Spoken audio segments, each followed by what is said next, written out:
स्वागत है हमारे YouTube channel sure success coaching centre में। आज हम आपको विज्ञान विषय सामाजिक विज्ञान की 8वीं वर्ष क्लास के लिए जो झारखंड अधिविद्य परिषद द्वारा वार्षिक परीक्षा के लिए जो मॉडल प्रश्न प्रारूप भेजे गए हैं उसके बारे में बताने जा रहे हैं, जिसमें प्रत्येक जो प्रश्न है 2.5 अंक के होंगे। ये जो सवाल होंगे सारे के सारे MCQ या ऑब्जेक्टिव होंगे, तो उसके बारे में बताने जा रहे हैं। तो चलिए आज हम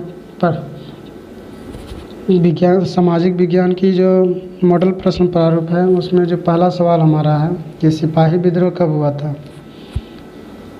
तो 1857 की क्रांति को हम सिपाही विद्रोह ही कहते हैं, क्योंकि इस क्रांति के दौरान ही सिपाहियों द्वारा अंग्रेज़ों के विरुद्ध सशस्त्र विद्रोह किया गया था। इसलिए इसका जो उत्तर होगा 1857 की क्रांति को हम सिपाही विद्रोह कह सकते हैं। नीलांबर पीताम्बर कहाँ के 2 महान स्वतंत्रता सेनानी थे। तो नीलांबर पीताम्बर झारखंड के 2 महान स्वतंत्रता सेनानी माने जाते हैं और वे आज के समय में पलामू जिला से संबंधित रखते हैं, इसलिए उनको हम पलामू जिला के 2 महान स्वतंत्रता सेनानी मान सकते हैं।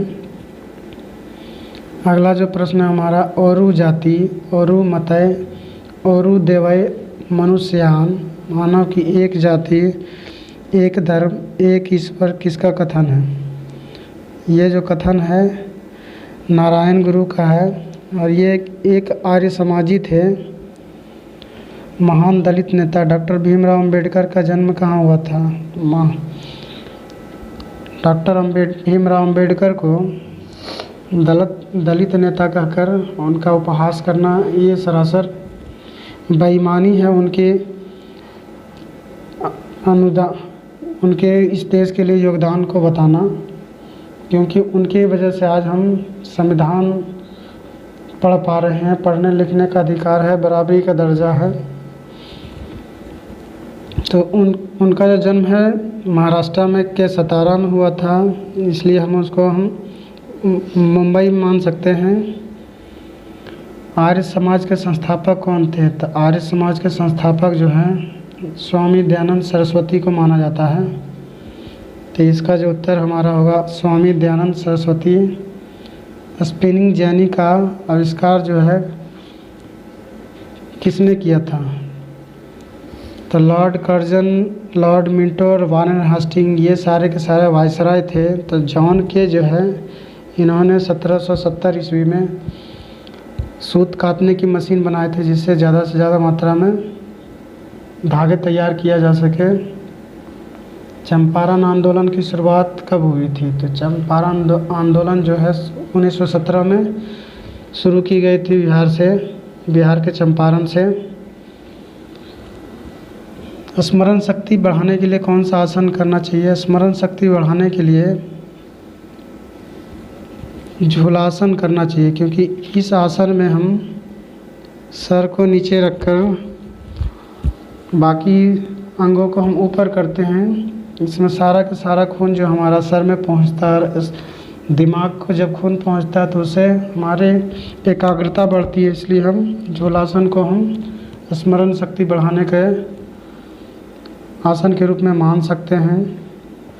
भारतीय संविधान के प्रारूप समिति के अध्यक्ष कौन थे। तो भारतीय संविधान के प्रारूप समिति के अध्यक्ष डॉक्टर भीमराव अंबेडकर को बनाया गया था इसका अध्यक्ष, और इन्होंने ही फिर विभिन्न देशों के संविधान का अध्ययन करके हमारे देश का जो महान संविधान को लिखा। अगला जो प्रश्न है हमारा कि भारत की कुल भूमि का लगभग कितना प्रतिशत भाग कृषि योग्य है। तो हमारे देश की लगभग 51% भूमि जो है कृषि योग्य है, जिस पर खेती की जा सकती है आसानी से, और वह उस भूमि की उत्पादकता भी ठीक ठाक है। अगला जो प्रश्न हमारा कि चावल का सबसे बड़ा उत्पादक देश कौन सा है। दुनिया का सबसे बड़ा चावल उत्पादक देश चीन को माना जाता है और यह दुनिया के कुल चावल का 35% खुद उत्पादित करता है और हाइब्रिड चावल का भी एक बहुत बड़ा भाग ये खुद उत्पादित करता है। काला सोना किसे कहा जाता है?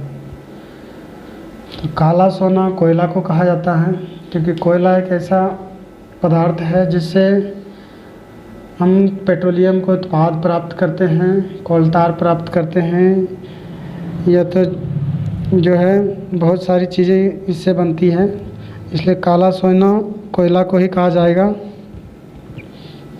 अगला जो प्रश्न है हमारा कि संविधान के अनुसार कितने वर्ष से कम के उम्र के बच्चों से बाल मजदूरी कराना दंडनीय है?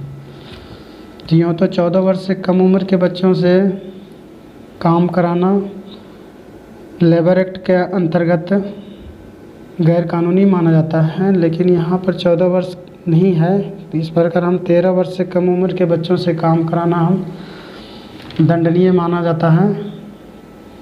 बाल विवाह क्या है? बाल विवाह एक सामाजिक अभिशाप है जिसकी वजह से बच्चियों की शादी कम उम्र में कर दी जाती है, जिससे आगे चलकर जच्चा और बच्चा दोनों को नुकसान होता है और यह समाज का एक कोढ़ भी माना जा सकता है, जिसके वजह से बच्चियों को पढ़ने लिखने का और अन्य मूलभूत सुविधा को प्राप्त करने का हक नहीं मिल पाता है। भारत में मतदान की न्यूनतम आयु क्या है? भारत में भारत में वोट डालने की जो न्यूनतम उम्र जो है, सबसे कम उम्र जो है कितनी मानी गई? तो जब किसी व्यक्ति का उम्र 18 वर्ष हो जाता है तभी वह वोट देने या मत देने के योग्य माना जाता है। अगला प्रश्न जो हमारा है कि मेक इन इंडिया वाक्यांश का क्या अर्थ है? मेक इन इंडिया मतलब भारत में बना हुआ। तो जो भी वस्तु भारत में बनती है या जो भी प्रोडक्ट भारत में बनता है उसमें मेक इन इंडिया के असेंबल डाला जाता है, इससे पता चल जाता है कि वो भारत में बना हुआ है। अगला प्रश्न जो हमारा है कि झारखंड के राज्यपाल कौन है? तो झारखंड के राज्यपाल श्रीमती द्रौपदी मुर्मू हैं, तो इसका उत्तर हमारा द्रौपदी मुर्मू होगा। अगला जो प्रश्न है कोरोना वायरस के पहले मामले की पहचान कहाँ हुई थी? तो कोरोना वायरस जो है, जिसको हम कोविड-19 भी कहते हैं, जो आज के समय में एक भयानक बीमारी के रूप में पूरी दुनिया में फैली हुई है, इसकी वजह से लॉकडाउन जैसी समस्याएं सभी को झेलने पड़ी है। यह मामला सबसे पहले चीन के वुहान प्रांत में दिसंबर 2019 में मिला था, लेकिन इसे वहाँ की मीडिया और सरकार ने दबा दिया और जब बढ़ गई तब इस पर ध्यान दिया गया। अगला प्रश्न जो हमारा है कि विश्व जनसंख्या दिवस कब मनाया जाता है? तो विश्व जनसंख्या दिवस 11 जुलाई को मनाया जाता है और इस दिन आकलन किया जाता है कि एक वर्ष के अंतराल में पूरी दुनिया की आबादी कितनी बढ़ी और हम इस बढ़ती हुई आबादी को रोकने के लिए क्या कदम उठाएं ताकि ये बढ़ती हुई आबादी हमारी सिरदर्दी ना बने। अगला जो प्रश्न हमारा कि अगला और अंतिम प्रश्न जो हमारा है कि मानव कैसा प्राणी है? तो मनुष्य एक सोशल एनिमल है, मनुष्य एक सामाजिक प्राणी है। तो इस प्रकार आज हमने आपको सामाजिक विज्ञान से संबंधित प्रश्नों का समाधान बताया। अगर और भी आगे और भी वीडियो आने वाले हैं, उनके अगर अपडेट्स आपको पाना है तो आप हमारे चैनल को सब्सक्राइब करें, वीडियो को लाइक करें और बेल आइकन की घंटी को प्रेस करें। और ये जो मॉडल प्रश्न प्रारूप आपके सामने लाया गया था, इसका अगर आपको